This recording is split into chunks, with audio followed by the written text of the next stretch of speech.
মাজারের সুরক্ষা না দিয়া আপনি মাজার আগুন ধরাই দিবেন, বাইরে জুতা লইয়া মেহরাবের উপরে উঠা কুমান শুরু করবেন, মন্দির পাহারা দেন, আল্লাহর ওজনে মাজার ভাঙেন।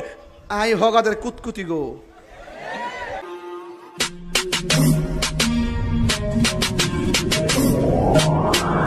আল্লাহর ওলির কবরকে কেন্দ্র করে কেউ যদি শিরিক করে, কেউ যদি বেদাত করে, কেউ যদি আল্লাহর ওলির কবরকে কেন্দ্র করে মেলা বসায়, এই শিরকের বিরুদ্ধে আমরা, এই বেদাতের বিরুদ্ধে আমরা, এই মেলার বিরুদ্ধে আমরা, এই গাঁজা সেবনের আসরের বিরুদ্ধে আমরা আগেও ছিলাম, এখনো আছি, ভবিষ্যতেও আমাদের অবস্থান পরিষ্কার। শিরিক, বেদাত, কুফর, গাঁজা ইত্যাদির বিরুদ্ধে আমাদের অবস্থান সব সময় পরিষ্কার। যদি কোনো উরুসের মধ্যে গাঁজা খা, ইডিরে ধরে গাছ বাঁধতে রাখুন। যদি কোনো মাজার মধ্যে বাবা আবার ট্যাবলেট খা, গাছ বাঁধতে রাখুন। মাজার মধ্যে যায় যদি কেউ সেজদা দেয়, গাছ বাঁধতে রাখুন। মাজার যায় শরীর বহির্ভূত কোনো কাজ করে, মেলা জমায়, নারী পুরুষের অবাধ বিচরণ করে, ওকে দুর্নের গাছ বাঁধতে রাখুন। আইন আমরা সবাই মিললাম মাজারটার সুরক্ষা দেয়। ওলি আল্লাহরে শুধুমাত্র আমরা ভালোবাসে না, হিন্দুরা পর্যন্ত ওলি আল্লাহরে সম্মান করে। আমরা দেশে বহুত হিন্দুরা যাই দেখেন খাজা করিবেন ওদের মাজারে, তারা নিজের সবুজ গিলাপ দিয়া তারা উদ্বোধন করতেছে। এরা কিতাব হয়েছে আমি জানি না, কিন্তু হিন্দুরা ওলি আল্লাহর মাজারে যা। আপনি মুরব্বীরা আপনারা দেখেন না? জানি জানি জানি জানি। তাইলে ওলি আল্লাহর মাজারে যারা আঘাত করতেছেন, সাধারণ পাবলিক, হিন্দু, খ্রিস্টান, বুদ্ধ, সকল ধর্মের সেন্টিমেন্টাল আপনি আঘাত করতেছেন। এই জন্য ওলি আল্লাহর বিরুদ্ধে অবস্থান নিয়ে এই দেশে কখনো শান্তি আসতে পারে না। এই জন্য বলছি উহু উহু যে কইছি, এমনি কইছি না, চিন্তা করে কইছি।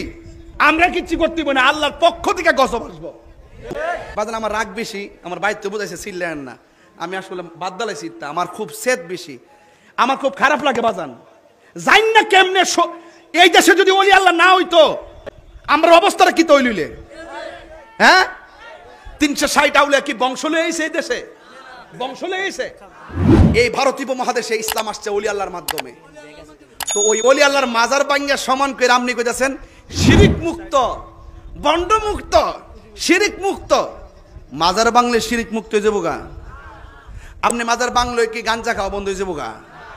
আপনি দেখতেছেন যে ওই মাজারের মধ্যে কেডা লম্বা চুলমুল লাগায় কোনাত গিয়া কিতা খাইতেছে না খাইতেছে, ইডি দেখতেছেন।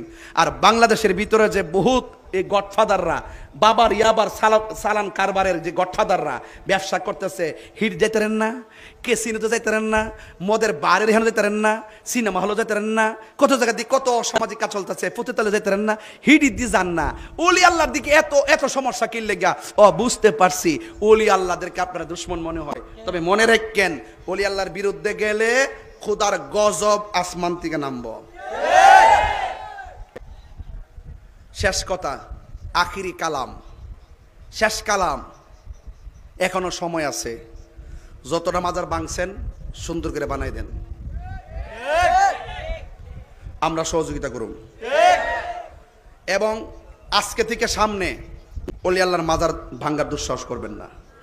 আর প্রত্যেকটা ওলি আল্লাহর দরবারে যে খাদেমরা আছেন, আমি খাদেমদেরকে পরিষ্কার করে বলে দিয়া যাই, আপনারা আগামীকালই কমিটি করুন। মাজার নেশামুক্ত, ইয়াবামুক্ত, অসামাজিক কার্যক্রম মুক্ত আপনি রেড জোন দিয়ে দেন। এই মাজার জিয়ারতের জায়গা, এখানে এটা বন্ডামির জায়গা না। কথা বলেন ঠিক কিনা?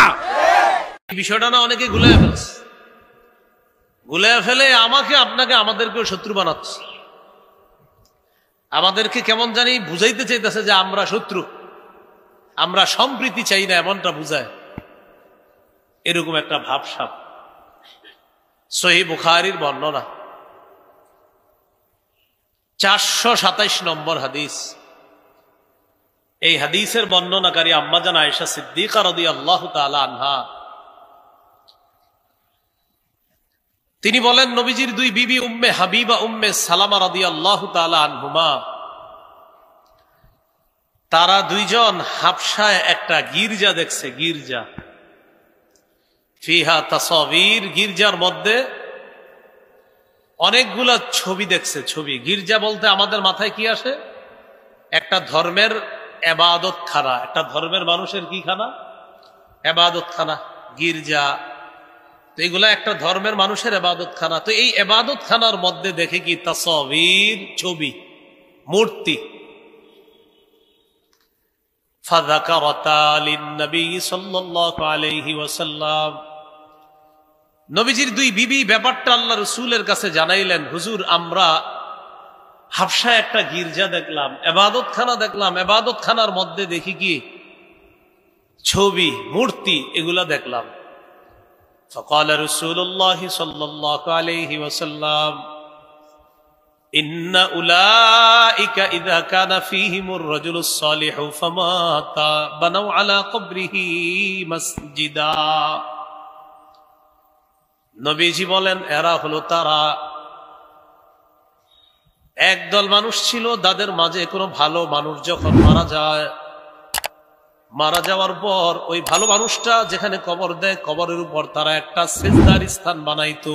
নাউজুবিল্লাহ, যেখানে কবর দিস উপরে একটা সেজদার স্থান বানায়। ওয়াসাওয়ারু ফিহি তিলকা সুওয়ার, ওই মানুষগুলা আল্লাহর ওলি মারা যাওয়ার পর কবরের উপরে একটা সেজদার স্থান বানিয়েছে, আর ওই সেজদার স্থানের ভিতরে নিচে আল্লাহর ওলির কবর, আর উপরে ওই সেজদার যেই জায়গায় দেয় সেখানে হলো আল্লাহর ওলির মূর্তি। তাহলে নিচে আল্লাহর ওলির কবর, উপরে হলো ইবাদতখানা, আর ইবাদতখানার ভিতরে আল্লাহর ওলির মূর্তি ছবি। নবীজি বললেন উলাইকা শিরারুল খালকি ইনদাল্লাহি ইয়াউমাল কিয়ামাহ, এরা হলো কিয়ামতের ময়দানে সবচেয়ে নিকৃষ্ট জাতি হবে, কিয়ামতের ময়দানে সবচেয়ে নিকৃষ্ট জীব হবে তারা যারা আল্লাহর ওলিদের কবরের উপরে সেজদার স্থান বানায়, আবার যদি এটার মধ্যে মূর্তি বসায় তারা হবে সবচেয়ে নিকৃষ্ট জাতি। এজন্য মূর্তি ইত্যাদি এগুলা ইসলাম সমর্থন করে না। আমাদের ইবনে শাইখুল হাদিস উনি মাত্র একটা মূর্তি ভাঙতে চেয়েছিলেন, আল্লাহর কি কুদরত, 90 ভাগ মূর্তি এখন আল্লাহ ভেঙে দিচ্ছে।